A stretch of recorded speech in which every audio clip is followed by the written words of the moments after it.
Thank you very much.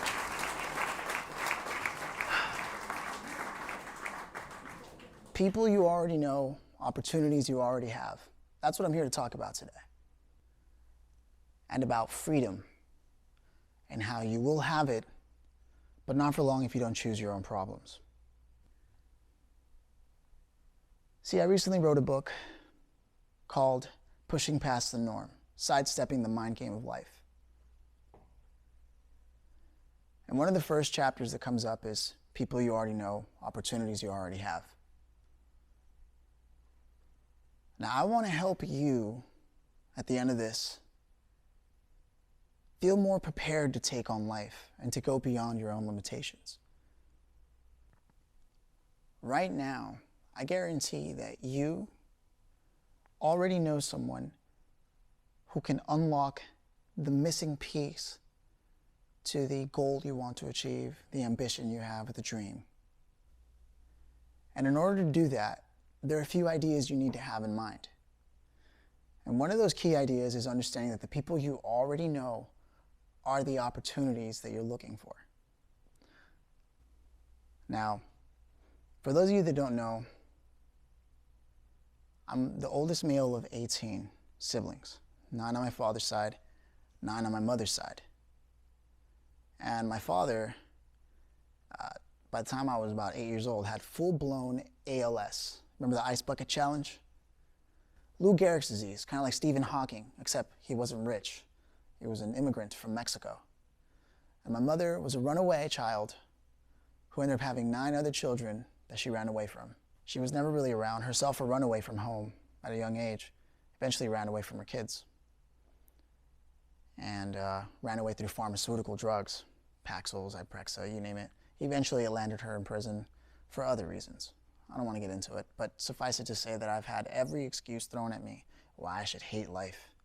And I've had access to all the bad people and all the wrong things my whole life. But it didn't. Somehow my mind just was able to grab onto something. At the age of 14, I read a book named The 4 Agreements by Don Miguel Ruiz, and it changed my life. It said, if you're the voice inside your head, then who is the person listening? So beyond the 4 agreements, I had that quote in my head constantly, and it helped me let go of anger. And through that, I began to pick up other lessons in life. It taught me school is important, but it's not the only way you can learn. And I want everyone to consider continuing their education one way or another. The reason why we aren't able to successfully unlock those things often lie behind our own inability to sit back, listen, and learn from the people that are around us. And that has a lot to do with communication skills. It's not just about what you can say, it's about what you can pick up. It's a feedback loop. I moved to New York at the age of 24. And although I moved to New York to be an actor, I ended up picking up a job at a marketing agency. And how I did it is exactly based on this feedback loop. You see, when I moved to New York, the first thing I noticed with it was that there was advertising everywhere. And even though I went there to be an actor, I needed money. Especially in New York, right? Now, all the advertising tells me that there is money being funneled out there somewhere, tossed around. People are spending money on those ads. Now that means that there is work to be done there. So I booked a couple of internships, sent out some resumes, all that. And one of those internships turned into a job opportunity, and I got to work at a boutique marketing agency. And at this agency is where I met one of my mentors, Joe Applebaum. And I overheard him say to his clients, it's not about getting more clients, it's about going deeper on the clients you already have. I took that to heart for life as a whole, as I do with everything. Now, what that meant to me, because that hit home, I took it with me into the city. And right away, I started thinking to myself, who do I know in my life already that I can go deeper with? in business or in anything. I wanted to be an actor. I wanted to be a musician. All of those things. But I didn't take the time to check out who it was that I already knew and how it was we could push forward the envelope on what we were doing. So, what I decided to do then, from there, was to listen. Now, in acting class, they teach you 3 things specifically, right? How to actively listen. Now, that's actively accepting, actively denying, or actively confused. You're either saying, uh-huh, uh-uh, or huh. Why it's important to know that is because unless you're completely aware of the goals, hopes, and dreams of those people who are closest to you, you won't know how to be valuable to them. These are people you already know, opportunities you already have. But if you don't listen and learn how to depend on each other, you won't be able to achieve the dreams that you want in the easiest of ways. See, Stephen Covey wrote a book called The 7 Habits of Highly Effective People. And in there he covers the idea of independence versus interdependence. Now, most of us want to be all big and bad and do everything on our own. But it's really when we start to depend on others that we actually find what we're looking for. That's the true pinnacle of human excellence, not independence, but interdependence, where we can divide and conquer. We can share our time. What's the difference between you and a pop star or someone famous and a celebrity? Right? We all have 24 hours in the day, and how we use them is up to us. Some of us sleep more, some of us work more. But at the end of the day, you have 24 hours. But if you team up with someone else, you have 48 hours. What happens when you throw in another person? You get 72, et cetera, et cetera, et cetera, et cetera. You can add up the hours. My math may be wrong on that. I told you I was avoiding math class. Nonetheless, divide and conquer. There are people you already know, and only when you truly listen to them will you be able to unlock how it is you can be valuable to each other. So do yourselves a favor and listen to the people you already know for the opportunities that you already have. So interdependence is really where the key is at.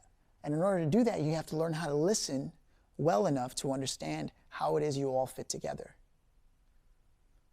Now, in the social media age, it's really easy to get caught up in wanting to know everyone and being an influencer and have all these followers. But Dunbar, a sociologist, talks about how you can only really have 167 connections. And out of all of those real connections in the world, 25 of those you'll probably invite to a dinner party. 10 of those you'll consider close friends, and only 5 of those at most, maybe even less, you'll consider real confidants. But it's in that number that you can find the opportunity you're looking for. Because at the end of the day, everyone around us can unlock the potential we're looking for, and we do the same to them. And hopefully, if your friends are good friends, they're listening for you too, how they can push your dream forward. But the point is, listening is what creates the interdependence and the awareness necessary for the interdependence to work. People you already know, opportunities you already have. That's the first idea. The next is freedom, and how you will be free, but not for long if you don't choose your problems. Because in life, there are problems, whether we like it or not. And you're either going to fill your time or someone will fill their time for you. That's why it's important to pay attention to what you're doing with your time, and more importantly, where you're chasing. Are you chasing freedom or are you chasing problems? See, when you chase freedom and liberty, that very liberty will become your limitation. But if you take your liberty to look for a limitation, you will find true liberty. What do I mean by that? Let's say you don't have the dream job. In fact, let's say you work at a gas station. No reflection. If you work at a gas station, totally cool. I need you.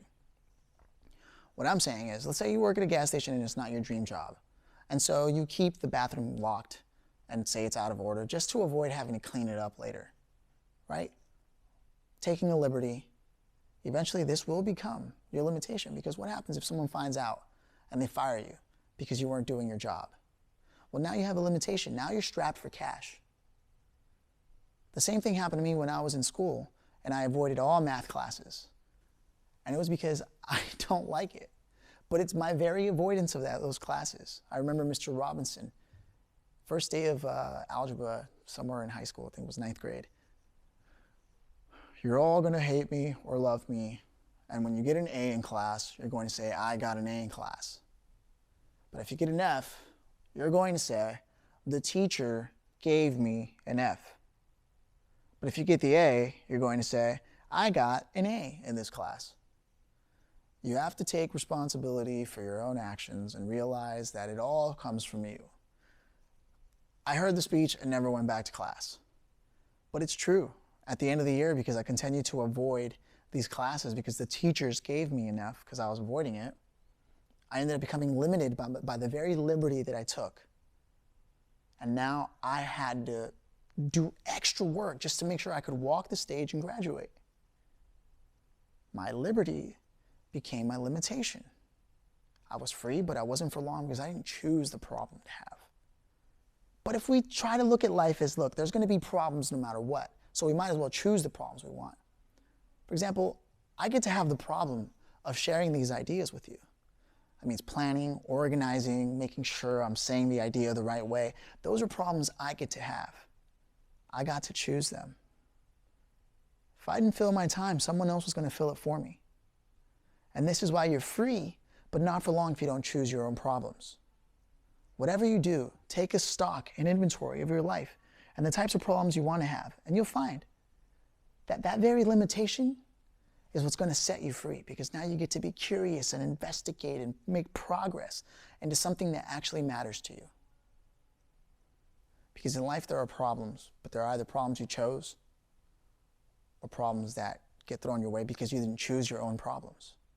A lot of us out there want to be independent, free of it all, owing nothing to no one.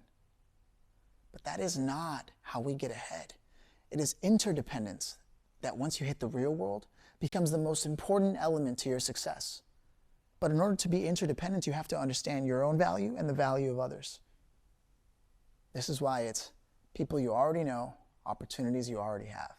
You can go deeper with the people that you already know, and they with you. It just takes that awareness, that listening. Because the minute you do, you'll suddenly have so much freedom to work on the things you were interested in. Because let's face it, life is a labor of love. And I'll leave you with these thoughts alone. There's a lot a hustler can do in life. A lot. A hustler gets ahead. But there are 3 things that a hustler cannot achieve through hustle. That is love, friendship, true love, true friendship, and healing. Those are things that belong to time and time alone. Thank you.